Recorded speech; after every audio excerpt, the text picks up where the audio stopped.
This is A View from the Bunker. Now, here's Derek Gilbert.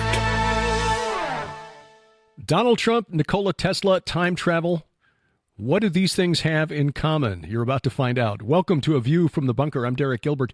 Joining me is a gentleman that we've become good friends with over the years. He is a gifted author and a deep researcher and a deep thinker as well. He's the author of such best-selling prophecy books, author and co-author, as The Babylon Code with Paul McGuire, Trumpocalypse with Paul McGuire, The Military Guide to Armageddon, and The Military Guide to Disarming Deception with Colonel David Giammona, Paul Begley for Revelation 9:11, and his new book, which comes out on September 17th, which I'm sure is to stir the pot, both in a good way and with the troll army just sitting and waiting to pounce out there. The Trump Code, exploring time travel, Nikola Tesla, the Trump lineage, and America's future. We welcome Troy Anderson back to our program. Troy, it's good to see you again. It's great to see you, Derek. Boy, this is really, really an intriguing subtitle: Time Travel, Tesla, and Trump. How do these things come together, and what inspired you to tackle this as a subject for a book? Well, I guess maybe give a little background here. So like you mentioned, my first book was The Babylon Code. So that was an expose of globalism, exploration of Mystery Babylon. That came out 9 years ago with Paul McGuire. And there's a popular pastor. He loved that book so much that he decided to deliver an entire box of the Babylon Codes to the Trump team in early 2016. And then 2 months later, Trump announced that Americanism, not globalism, will be our credo as his platform for president. Now, I don't know there's a connection, but we've always been curious. And then Trump got elected. I remember Franklin Graham posted on Facebook, "It's the God factor," because it blew everybody away. He actually got elected. So then Paul and I wrote a book called Trumpocalypse. And I did this interview with Billy Graham back in 2013 and for a 7-part WorldNet Daily series. And he said, when God sent the prophet Jonah to Nineveh to warn them of judgment, that the king and the people repented. And he believed the same thing could happen again, this time in America. So I was so inspired by that. And in Trumpocalypse, we called for a National Day of Repentance. And there hadn't been one since Abraham Lincoln was president. And a friend of ours, Kevin Jessup, he ran with it. He persuaded Rabbi Kahn to be the spokesman. And then it actually happened. It was a gigantic miracle. It's called the Return National Global Day of Prayer and Repentance. September 2020, the National Mall. 250,000 people showed up. 42 million people watched this. And then Trump didn't get elected. And everybody's like, okay, what happened?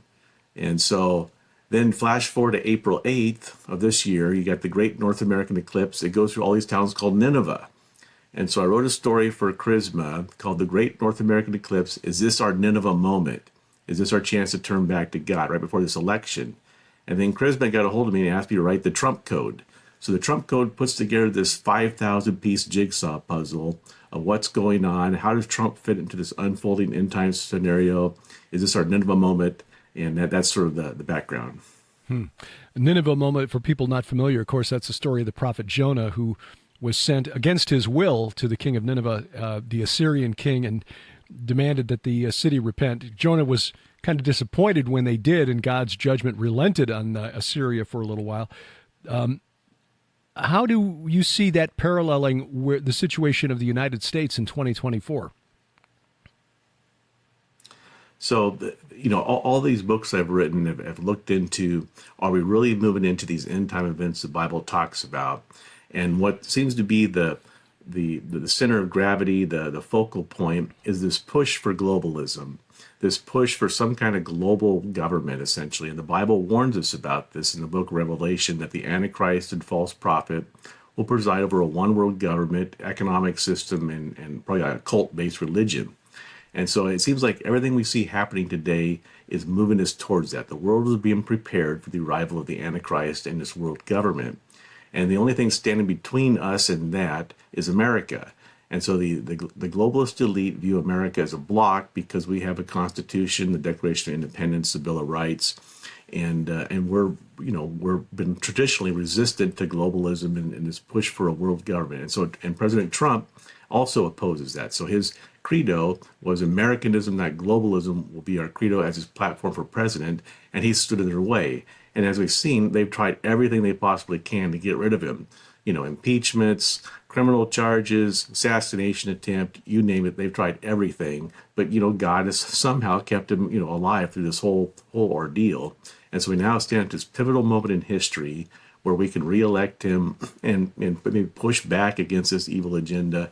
Or we can go the other direction with the Democrats and probably most likely move into this great reset plan the World Economic Forum has announced. So we're at this critical moment in history, and so the Trump Code explores this whole thing. Donald Trump, I don't think anybody would argue that he is a deeply flawed man. He's been married previously. Marriage broke up. He is got a sort of a New York attitude that rubs a lot of people in the Midwest and the South the wrong way. He's kind of brash, a bit of an egomaniac. I would argue that you kind of need that if you're going to try to run for president or office at that high level, to subject your family to that kind of like the kind of media scrutiny, especially with the rise of social media in the last few years. In fact, I even had a college professor 40 years ago, long before the internet was developed, suggest that you need to be a bit psychologically unbalanced to be willing to put your family through that kind of an ordeal just to run for president. So by definition, all the presidents that we have had in the United States are by definition insane. But for some Christians, it's very difficult supporting a man like Donald Trump because of his very public behavior, his flaws in the past, some of the things that he said off the cuff that are that rub people the wrong way.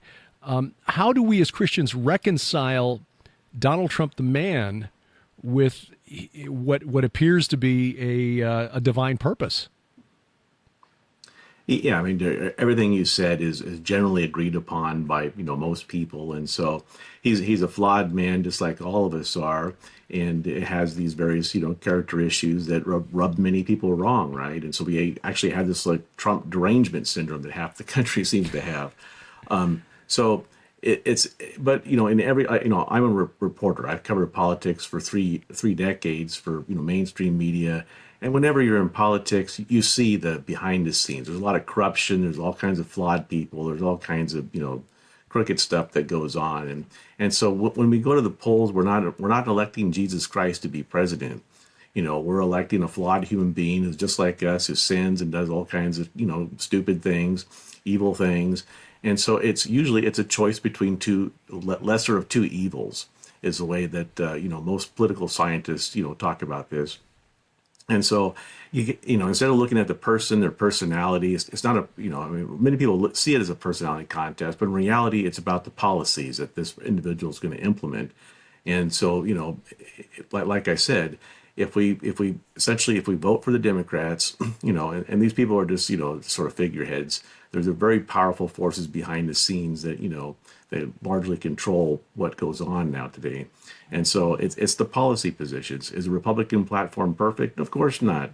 There's all kinds of, flaws in that and things that aren't biblical also. But the central thing that I'm concerned about is, are we going to move into this global system that globalists want? And I would say that we're probably going to see an acceleration towards the World Economic Forum's Great Reset Plan, sort of the reblended New World Order if we elect a Democrat here. So that's the key focus of my investigative work over the last decade, and why I wrote all these books. And I mean, at the heart, I'm hoping that people will repent and turn back to God, and we'll see this revival grow and see a turnaround in our world, so our children and grandchildren can have a good future. So I think we stand at this crossroads, and that's the choice we had to make here.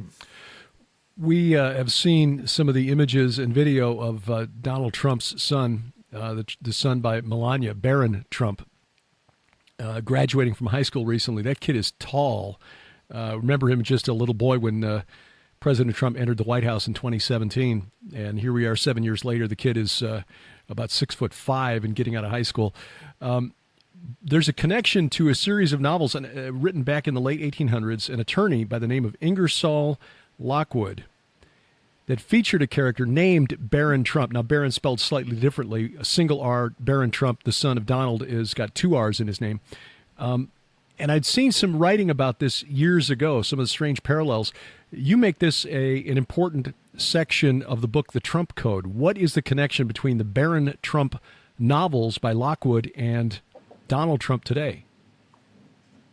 So yeah, the Trump Code explores a lot of these different prophecies pertaining to President Trump, both these older ones, how he may fit into unfolding biblical prophecies, and then also this interesting series of novels that Ingersoll Lockwood wrote in the 1890s. So it's called the Baron Trump Collection. He's sort of this obscure lawyer and author, and this is around the time that Alice in Wonderland was very popular. And so he actually wrote a series of children's novels, fantasy novels, time traveling adventures. And so it involves this boy named Baron Trump. And like you mentioned, the name's spelled a little bit different than President Trump's son. But the drawing on the picture of these books, which are, they're stored at the Library of Congress, it resembles Baron Trump's when he was a boy, the president's son. And, of course, he's very tall now, but when he was a boy, it's a striking resemblance on the cover.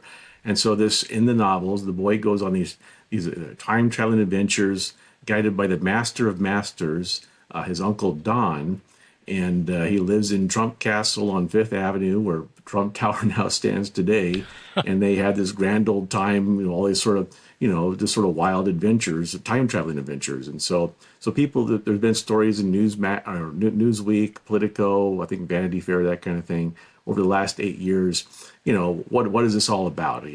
Was this guy prophetic? Is it just a coincidence? There's been TikTok and YouTube videos got millions and millions of views. People wondering, is Trump a time traveler? So that's like the fun part of this. And so, people have had a lot of fun with it. Yeah, it's interesting when you look at Amazon. Some of the republished versions or editions of the Baron Trump collection have sold way better than any of my books, which is perhaps appropriate.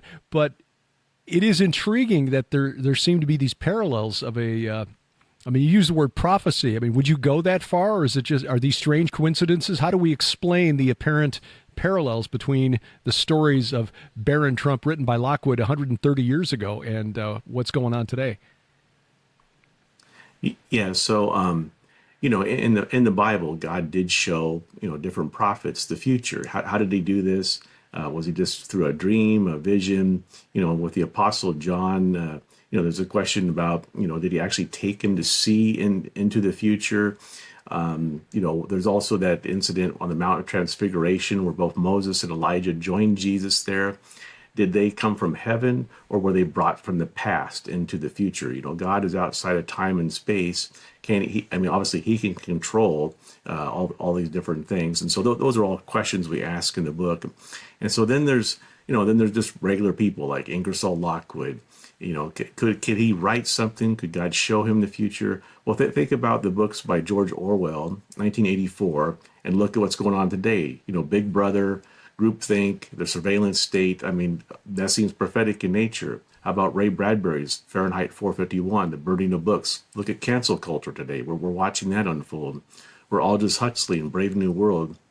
And so there seems to be something very significant, mysterious about writing. And so when somebody's writing, can God just sort of guide them and foretell the future, perhaps? This is what's happened with the biblical prophets. And, or could it be a cult in nature? Could there be, a dark undercurrent to all this? So in the Trump Code, we explore all this and sort of ask, how does this fit into, unfolding biblical prophecies, and what did Lockwood somehow foretell us something important about the future? Are there, not wanting to give away too much of what's in the book, but are there things that we can possibly foretell or things that we should be looking for that were foretold perhaps by the Baron Trump novels? Well, the most intriguing book is the last book in this three-part series. It's called The Last President. And so in this book, a populist president is elected. Then afterward, it says the anarchists and the socialists converge on Trump Castle in New York City, chanting "Death to the Rich Man." Military forces are mobilized. Perhaps some kind of civil war breaks out, And so this has been, the focus of some of these news articles is, could Trump be the last president? Could he be the last duly elected, legitimately elected president, or could, in this now could Kamala Harris be the last president? What it was this prophetic in nature?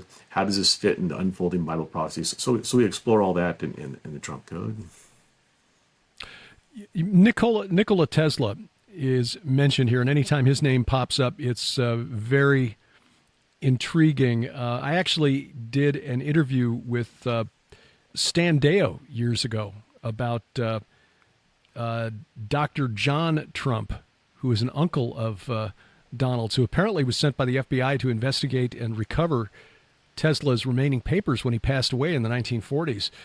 What are the connections that you explore between Tesla and Trump in the book, The Trump Code? Yeah, so this is one of the most surprising things. So Ingersoll Lockwood writes the Baron Trump collections for these time traveling adventures, and then in the real world, Trump's uncle's a very highly esteemed professor at MIT, a physics professor.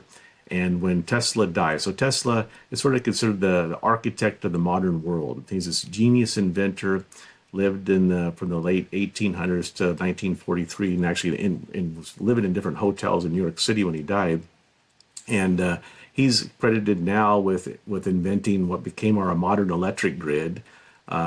He supposedly invented free energy. You could tap into the other dimensions and pull energy in, but Edison apparently didn't want to do that, and because there's trillions of dollars now being made off of coal, gas, natural gas, that kind of thing, electricity. He had invented I think a remote controlled boat in the late 1800s, and so now they say that many of his inventions could have led to wireless technology, cell phones, all that kind of stuff. And then also at the time, there was great concern during World War II that the Nazis were developing nuclear weapons. And so could they, like we later did, attack us with airplanes like we do in Japan? And so he supposedly claimed that he had invented a death beam weapon that can vaporize the supposed incoming Nazi Air Force. And so when he died, the government naturally wanted to see what he had. And so there's like 80 trunks of information that it was contained in different hotels, and so they brought in President Trump's uncle to look at all this stuff and determine, was there, is this stuff we want to keep the Russians and the Germans and others from getting a hold of? And so Trump's uncle came back and said, essentially he didn't think there was anything really of great concern there, but then the government allegedly kept a bunch of these files, and so I actually interviewed an author of the several books on Tesla, and the History Channel did a special on this recently. And so they look at these missing files. So has the government used the missing research of Tesla to develop all kinds of super high-tech technologies over the last several decades, top secret weapons, that kind of thing. And Tesla, had apparently, supposedly developed some kind of time traveling technology. And so when we think of time travel, we think of H.G. Wells, the time traveler, or Back to the Future. You jump in the car and you go zip it into the future. But does the government actually have stuff like this? So it's sort of an interesting question. Recently, The Sun, Britain's largest newspaper, filed a Freedom of Information Act request in relation to all the UAP, UFO sightings and the congressional hearings. And these documents came back and said that the government perhaps does have time travel, some kind of primitive time traveling technologies, involving quantum physics and that kind of thing.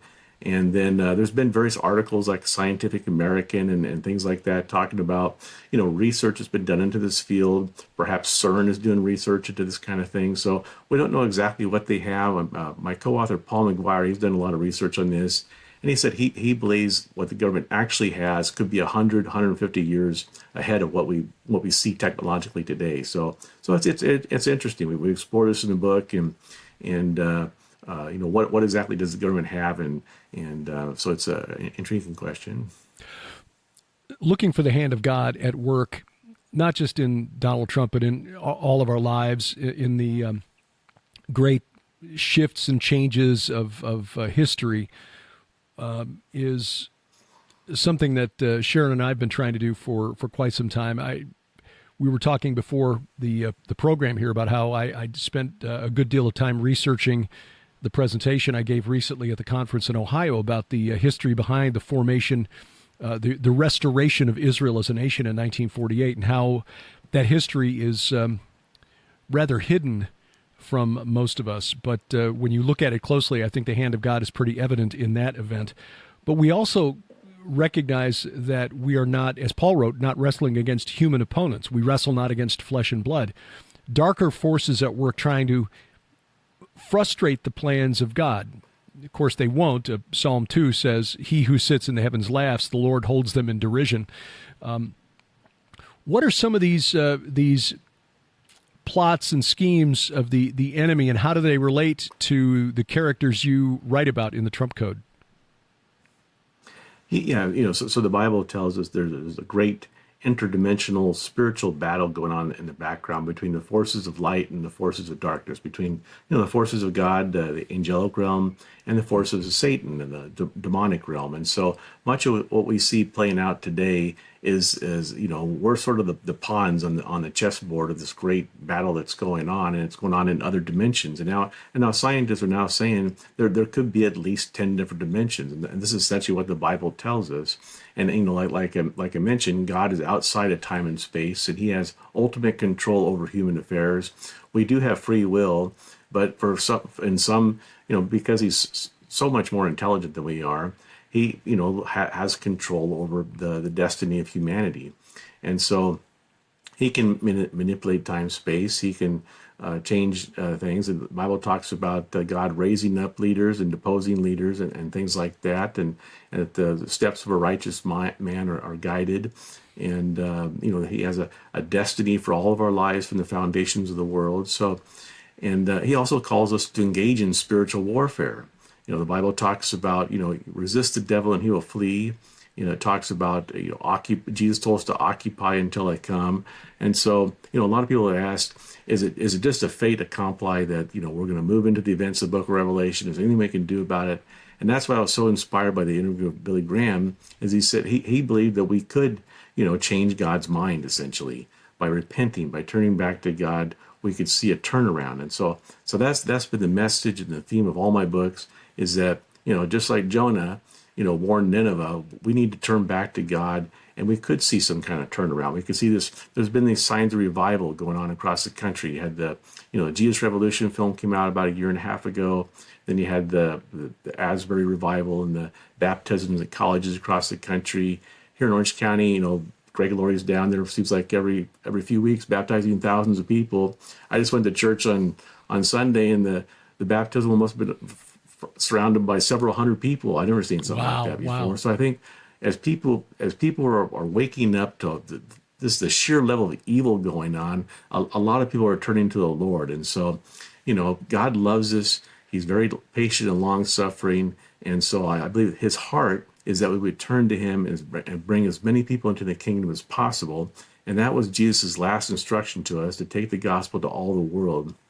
And all of the laws summed up in love the Lord your God with all your heart, soul, mind, and strength, and love your neighbors yourself. And that's our charge as Christians. And so that's the message I hope people take away from these books. And that can be done regardless of what happens on November 4th at the results of the election. You mentioned the curious numerology around the name Ingersoll Lockwood, the author of those Baron Trump novels. What is it, and what do we draw from that occult signature? As I recall, if you look at the numerology of Lockwood's name, I think what I put in the book was, it says the storm is upon us, or something like that. I forget the exact words, but it's there's some kind of connection to the if Trump's elected, could he, because his big thing is, I'm going to dismantle the deep state. And so there seemed to be some kind of connection to Lockwood's name and that claim. I forget the exact terminology. Mm-hmm. The the deep state has been aligned against Trump, just like Benjamin Netanyahu in Israel. We were surprised to learn from friends on the ground there that Netanyahu, contrary to the way he's portrayed here in the West, is considered an outsider there, just as Trump is here in the United States. We see the political forces aligned against Donald Trump. Not just the Democratic Party, but you've got Republicans who refuse to support him, and then you've got others operating in the shadows, the intelligence community, and so forth. Are there other organizations working in the shadows to try to frustrate the will of the American people, at the same time try to frustrate the will of God? Yeah, and this is something I've explored in all my books. These secret societies. Of course, people know about Yale University's Skull and Bones. We've had presidents who've been members of Skull and Bones, and could Skull and Bones have connections back to the old Bavarian Illuminati from the late 1700s? It appears that they might. Of course, you have like the Bilderberg group, it's a more open group, but they have these, sort of secret meetings of bringing the elite from around the world. The Council on Foreign Relations is hugely powerful in American politics. The Royal Institute of International Affairs in Britain is sort of their counterpart over there. You've got the Bohemian Grove here in California, where the political leaders and elite gather for very strange ceremonies. So there's all kinds of sort of semi-secret and occult nature kind of groups. Of course, Freemasonry is one of the largest secret societies in the world, and Jim Marrs is the late Jim Marrs wrote a book called The Illuminati, the Secret Society That Hijacked the World, and he wrote a number of books about this. He's a New York Times bestselling author, and I interviewed him a couple of times. And he claimed that the Freemasonry, essentially at the top levels, is called Illuminized Freemasonry. So there's very powerful forces in the background that have a great deal of control and power that they're sort of hidden, and many are occult in nature, and so that seems to be the one of the predominant power structures in the world. So the media, sort of gives you the story that the elite want you to hear. Because I worked in the mainstream media for many years, and you just sort of understood the unspoken rule of what you can and can't talk about. In fact, I remember when I was a reporter at the Daily News, I read one of Jim Marrs' books. This must have been like in the year 2000. Rule by Secrecy was a great book. And actually went to the newspaper and said, I read this incredible book and all this stuff about secret societies and all these different things. I remember my editor goes, shh, we don't talk about that around here. So, that was, 20, 25 years ago. So imagine what it's like today. It's what Lieutenant Colonel Robert McGinnis would call the deep earth state. Have you found since that day of being exposed to it through Jim Marrs that there are others who admit that there is such a deeper state active behind the scenes in Washington and other centers of power? Yeah. I mean, that's been one of the amazing things over the last, last decade, essentially. There's been many, former government officials, journalists that have come out and spoke openly about the existence of the deep state, about the power these, secret societies wield in our country and our world. And so, a lot of this is openly out there now. And in fact, polls show that something like 60-70% of Americans now believe there is a deep state. It does have inordinate power. It's operating outside the normal bounds of our Constitution, where, in America, we have this system where the people are supposed to elect our leaders, and they have the political power, and they're carrying out the people's will. But with the deep state idea, essentially you have these unelected people. They're in the background pulling the strings, and it's completely undemocratic. And we're now witnessing the repercussions of this. I mean, we have this open border situation. We have millions of people coming into the country. There could be terrorists. There could be all kinds of murderers. Terrible people coming into our country. We have runaway inflation. Our national debt is now increasing $1 trillion every 100 days. We're at $36 trillion just in national debt, not including unfunded liabilities for Social Security and Medicare, and pension systems across the country, government pension systems. It's, it's astronomical numbers. And governments around the world are trillions and trillions of dollars of debt. So this is why the World Economic Forum is talking about the Great Reset, some kind of financial reset of the world system that would move us into this digital system, possibly this, this one world government. And so we're standing at a very critical time in history. We're on the brink of potentially World War III with the situation with the Middle East. China might attack Taiwan. Russia's already attacked Ukraine. We just, the debacle in Afghanistan under the Biden administration, chaos has been unleashed upon the world.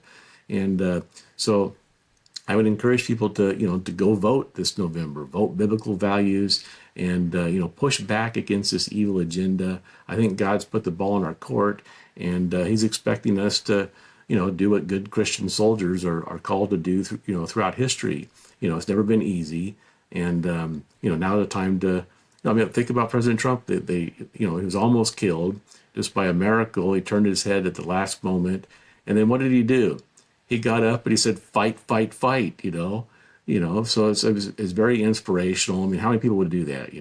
And so I think that's why God is using him, because he just, even though he's a flawed individual and may run people the wrong way, he has this character of bravery and courage, which is vital, especially for America, because it's been brave and courageous men and women that have were instrumental in the Revolutionary War, the Civil War, World War II. We pushed back against the demonic Nazi onslaught and saved the world. And so I'm hoping that Americans will rise again to the occasion and do the same thing this time today. Assuming that President Trump is elected for a second term, becoming the first American president since Grover Cleveland, I think, who served 2 terms but not consecutively, there would be much rejoicing among many American Christians. But what would be the real impact of that? In other words, you mentioned earlier that we're not electing Jesus into the White House. So since we're not voting for a pastor-in-chief, what would be the net effect for America and for Christians specifically of a second Trump term? Well, I think it would put a halt to this push for the Great Reset plan, at least put it on hold. There probably would be, who knows what kind of chaos would be unleashed by President Trump getting realected. We've watched what happened last time, right, during this whole tumultuous thing. It'll probably be tied up in the courts. There'll probably be legal fights. It's probably going to be a chaotic time, just like, probably Ingersoll Lockwood foresaw with the last president. But ultimately, I would hope that we would see this revival grow. The Holy Spirit seems to be working through all this, not just through President Trump, but through, many different, faith leaders, many different people, just Christians in general. And so we're seeing that phenomena, growing, it seems like.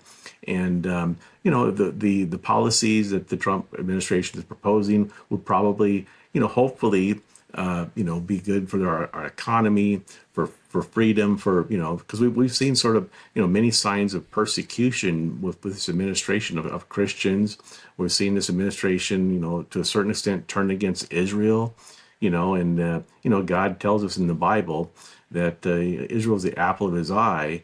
And if we turn our back, I think one of the big reasons why America's been so blessed for all these centuries is because we support Israel. And if we stop, and we've, God's used us to spread the gospel around the world. So if we stop doing that, or at least pull back from that, or propose this, move forward this 2-state solution, it seemed like, I think William Koenig had pointed out in one of his books that every time we make some kind of move towards a 2-state solution or something like that, we have a natural disaster here in America. So I think, God, is trying to keep us awake to, what his center of focus is in the world, and it is Israel. Yeah, we were in Israel back in 2018 when the U.S. Embassy was formally moved from Tel Aviv to Jerusalem. That was just by, hand of God. Sharon picked out the dates of our Israel tour months in advance. Well, let's have it coincide with the 70th anniversary of Israel's Declaration of Independence, and that's the day that Trump decreed the embassy would move. So we were in Israel the very first day that the new signs went up in Jerusalem, American Embassy this way. But rather than chaos on the streets, there was rejoicing. There was celebrating. Donald Trump is far more popular in Israel than he is here in the United States. And so what is coming in November, regardless of how it plays out, and I would just remind viewers of the very wise observation made by our friend Pastor Carl Gallups. The day after the election in 2020, the Lord did not slap himself in the forehead and say, boy, I didn't see that coming. So regardless of how this plays out, the Lord's got it. He's in control. And things will play out the way he intends for them to play out. If Trump gets back in, we get another reprieve to continue carrying out our Great Commission, which is our prime directive to make disciples of all nations, baptizing them in the name of the Father, the Son, and the Holy Spirit. One final question, Troy. Ingersoll Lockwood, in that third Baron Trump novel, saw this president who's elected and then chaos ensues as the last president. Do you anticipate the liberal media currently freaking out about wealthy Christians like the families behind Uline and Hobby Lobby collaborating through an organization called Ziklag to try to motivate Republican voters to get out and vote this fall? They're freaking out about this. Do you think one of them at some point is going to notice this Baron Trump novel and say, see, we told you Trump is going to end all the elections? Well, that's a very good point. They very well blame it on Ingersoll Lockwood, right? Yeah. He's going to help in democracy. That's it. And Trump's going to try to fulfill the prophecy by... I just laugh. I laugh because as we look around at our society, I just don't see an America that's just ready and waiting to embrace a Christian theocracy with open arms. But we look forward to that day when our Lord returns, and that's when it will happen. Troy Anderson is the author of the new book, The Trump Code. It will be available on September 17th. It's an intriguing look at the 45th and perhaps 47th president of the United States and what may be a prediction of his return to office through a series of obscure novels written more than 120 years ago. Troy, thanks for taking time out, and we look forward to seeing how this all plays out as we move deeper into the book of Revelation. Yeah, thank you so much, Derek. Great honor. God bless you. Check the notes below, whether you're watching or listening to this podcast, for a link to Troy Anderson's website. He's got a couple. He is a gifted writer and very prolific as well, and insightful when it comes to end times prophecy. Interesting in that you've got a Pulitzer Prize Award nominated journalist who studies end times prophecy and then applies his skill set to that study. Well worth reading. Coming up, we will look at the vice presidential pick of Kamala Harris. Bless her pointy little head, and some news about the next conference on the schedule, the Pitchfork and Hoe Gathering in North Dakota. I've got a special guest who's now added to the lineup. Tell you about that and more as A View from the Bunker continues straight ahead.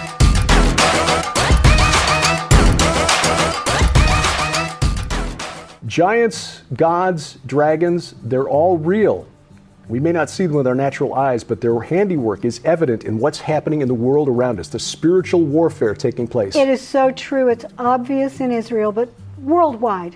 Historically, we've seen this happen. And we want you to get excited about the Old Testament and the New and the giants, gods, and dragons within it, because your kids need this information. So do you. Yes. We're living in prophetic times. Help make sense of it with our special offer through July. Our book, Giants, Gods, and Dragons, which takes a fresh look at end times prophecy. My book's Bad Moon Rising, about the spiritual forces behind Islam, and Last Clash of the Titans, the overlap between what we were told is Greek mythology and the Bible, and our DVD based on the 4 horsemen of the apocalypse. All of this, an $80 value for just $45 plus shipping and handling, now through July, only at our online store, gilberthouse.org/store.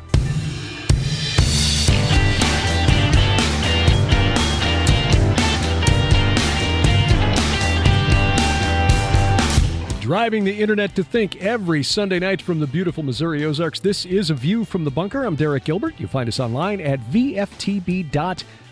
That is the podcast homepage. You'll also find us at gilberthouse.org. That's the web hub for everything that Sharon and I do. My personal website, derekpgilbert.com, where you get a lot of excerpts of my books. In fact, a couple of books. You can get pretty much the whole thing as long as you're willing to scroll through my website to read all the pieces. On social media, Twitter at View from Bunker. Sorry, X, formerly Twitter, at View from Bunker, at Derek Gilbert, and at Gilbert House _TV. You'll also find us on Truth Social, Gab Me We Get Her, at Derek P. Gilbert on YouTube. If you're watching there, God bless you. At Gilbert House is the address. Please subscribe, click the bell for notifications, hit the like button, and then please download our free mobile app. That app guarantees we never get canceled by the tech companies because all the content on the app, which is this podcast, our weekly audio podcast, PIE Radio, which goes back to 2005, our Bible study, Unraveling Revelation, and soon the Bible's Greatest Mysteries, coming back and on the Gilbert House app as well.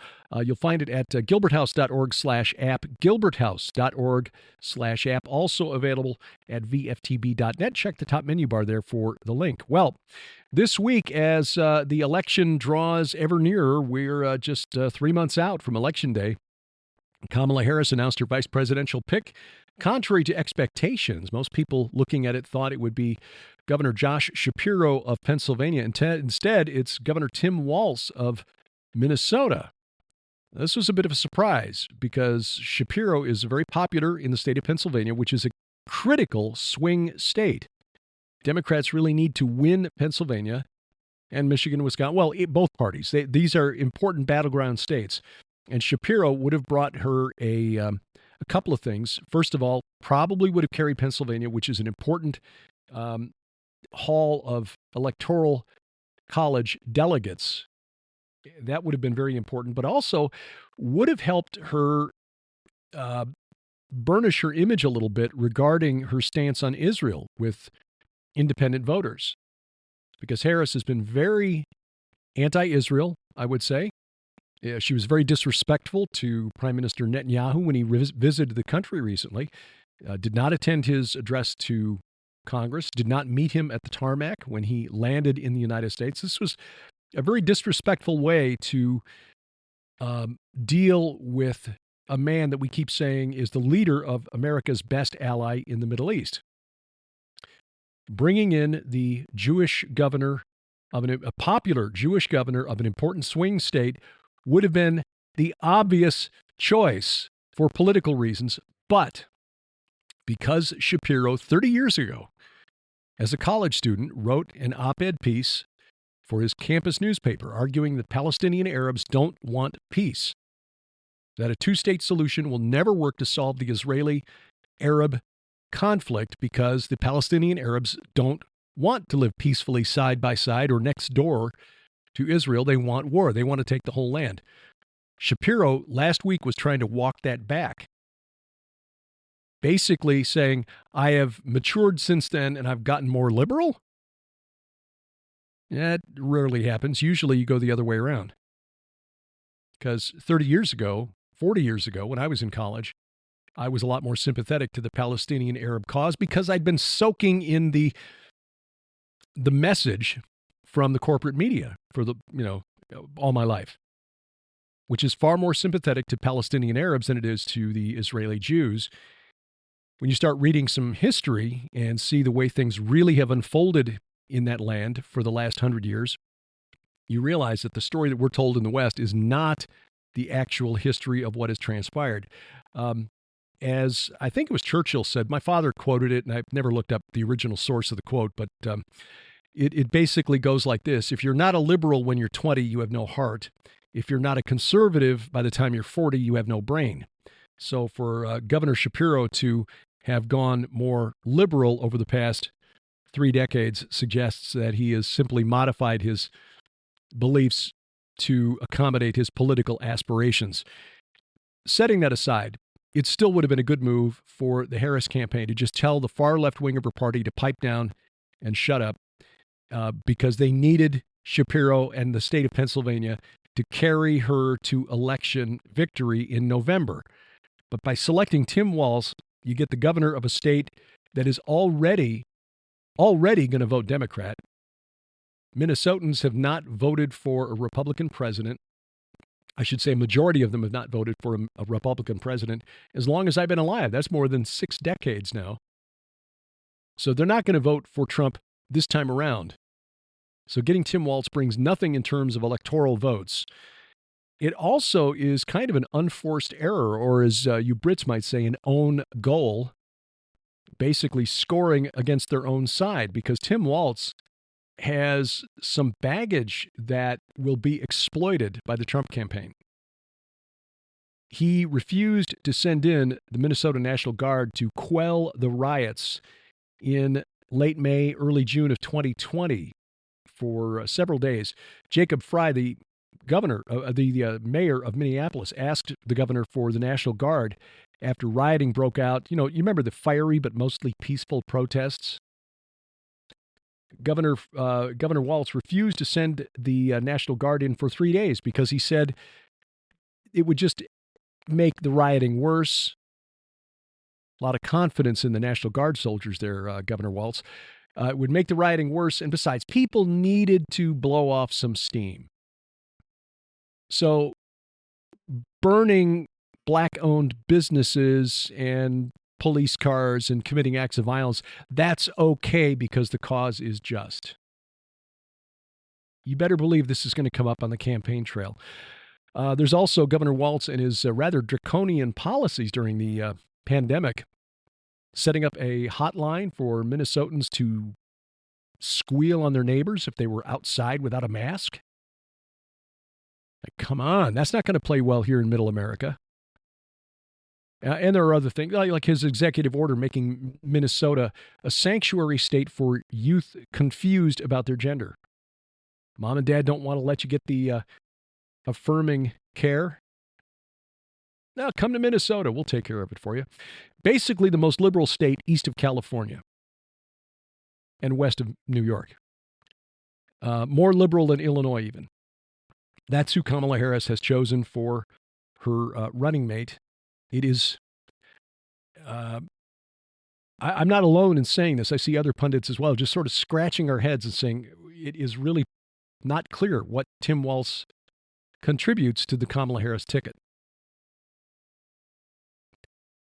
Well, he's the one guy that the Trump campaign was really hoping she would select. She has now done it. Again, this is an own goal. This is an unforced error, and it could be that Harris just isn't self-confident enough to stand up to the left wing of her party.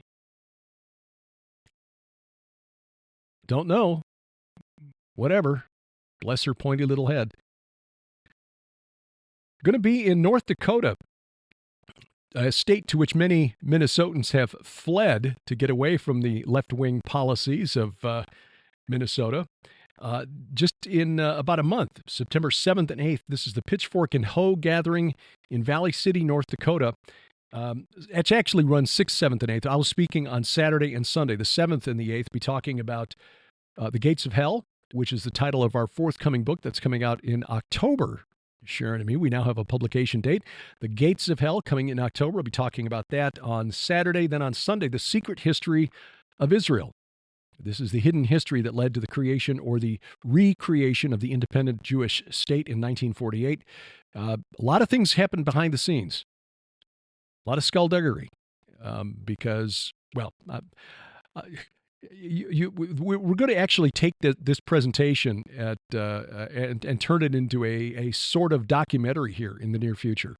Working with Joe Horn, Skywatch TV on this. This is something that we'll be putting out there, but I will be giving this presentation again, the same one that I gave at the Go Therefore conference in Ohio a couple of weeks ago. That'll be coming up September 7th and 8th. But the organizers there, Wyatt Furno, and the organizers of the Pitchfork and Hoe Gathering have added Dr. Doug Hamp as a speaker. Doug will be coming up from Denver, and so the two of us will be sharing a microphone and a stage there at the Pitchfork and Hoe Gathering. It's at the Eagles Club in Valley City, North Dakota, September 7th and 8th. And I hope to see you there. There's more information at our website.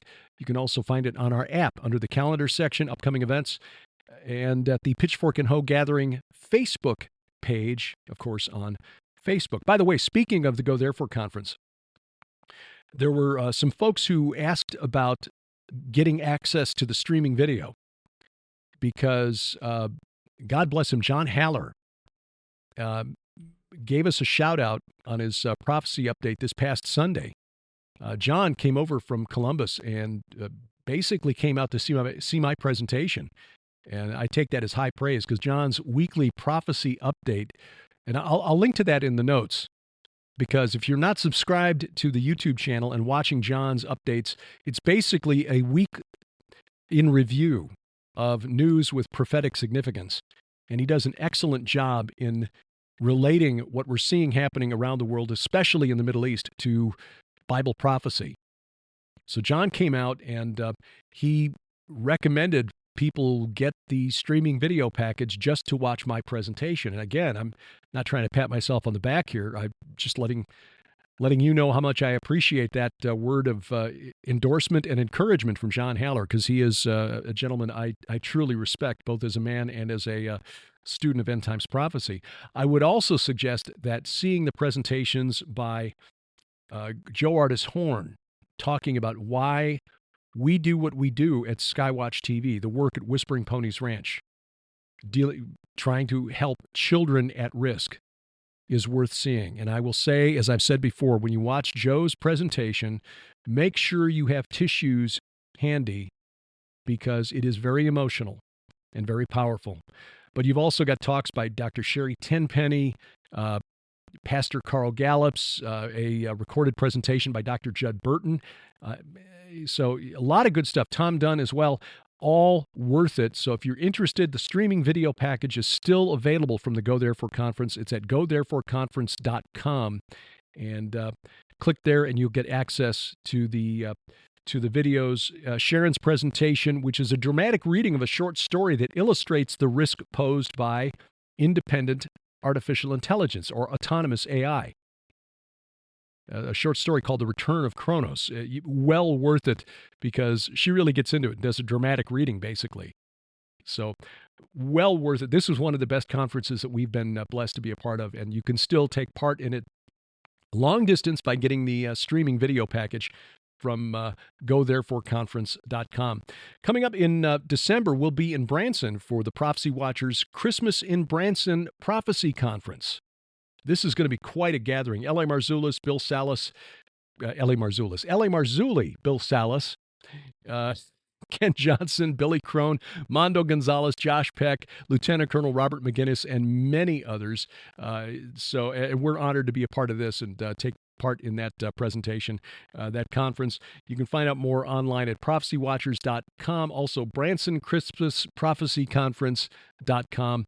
Links at our website, also on our app under the calendar section. Now, as far as our Israel trips are concerned, November, we are looking at being in Israel for another solidarity mission, November 6th through 13th. However, what happens this coming week will obviously have a lot of will have an impact on what we decide to do. As of this recording, and I'm recording this around noon on Wednesday, just a timestamp it, Wednesday, August 7th, Western intelligence sources told Sky News Arabia within the last few days that they expected Iran to respond to the assassination of Hamas leader Ismail Haniyeh in Tehran, probably on Tisha B'Av. That's the 9th of Av on the Hebrew calendar. That's a significant date because that is the date historically in 586 BC when Nebuchadnezzar destroyed Solomon's temple. It is also the date that the Romans in 70 AD destroyed the Second Temple. Muslims like to do things on significant dates. The attack last October 7th of 2023, was 50 years and a day from the Yom Kippur War, the outbreak of the Yom Kippur War in 1973. It also fell on Simchat Torah and on Shabbat, days, holy days on the Hebrew calendar. Muslims like to try to desecrate those days with acts of war. So Western intelligence was telling, news contacts that they expected the outbreak of war between Iran and its proxies and Israel on Tisha B'Av. Now that's Monday. Begins at sundown Monday, the 12th of August. So if you're watching this on Sunday night, that would be tomorrow. If war has not already broken out by the time you see this, because there are others who thought that, no, that's just too obvious. They'll do it when it's less expected. But again, there's an esoteric or a supernatural reason for trying to do it on an important day, a day important to Jews. So if that's the case, then that would be tomorrow, and obviously that would have an impact on what we're going to do in November and possibly even next spring for the Israel tour planned for March 25th through April 3rd. We'll see what happens. I did note, and somebody alerted me to this, so I appreciate the heads up. I try to catch as much as I can, but I'm not. I don't catch everything. But they pointed out a news report from Russia confirming that Palestinian Authority President Mahmoud Abbas is traveling to Russia tomorrow on August 12th to consult with the Russian government, meet with Vladimir Putin, and so forth.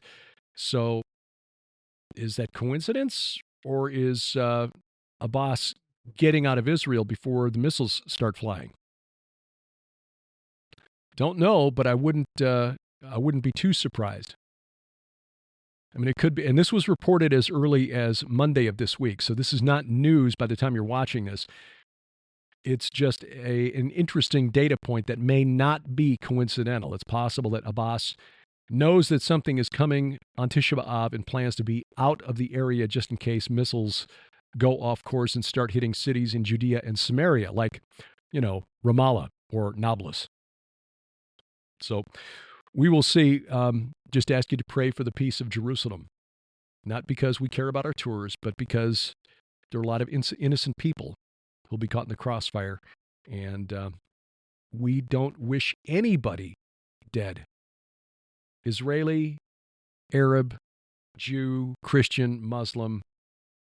We don't want anybody dying over there through violence. But sadly, you can only have peace if both sides agree. And as Josh Shapiro correctly wrote 30 years ago, there is only one side in the Middle East that truly desires peace. Thank you for taking time out of your schedule to watch or listen wherever you may be consuming this podcast. Again, if it's YouTube, thank you, but then please protect yourself by downloading our free mobile app for iOS, Android, Amazon Kindle Fire phones and tablets. If you're listening, whether it's Apple Podcasts, YouTube Music, Amazon Music, Audible, iHeartRadio, Spotify, Spreaker, Pandora, we're everywhere fine podcasts are sold. Please give us a thumbs up, a like, or a review if you got an extra moment. Our announcer is the inimitable D.C. Good. And A View from the Bunker is a production of Gilbert House Ministries, released under Creative Commons Attribution, Non-Commercial, No Derivatives 4.0 International License.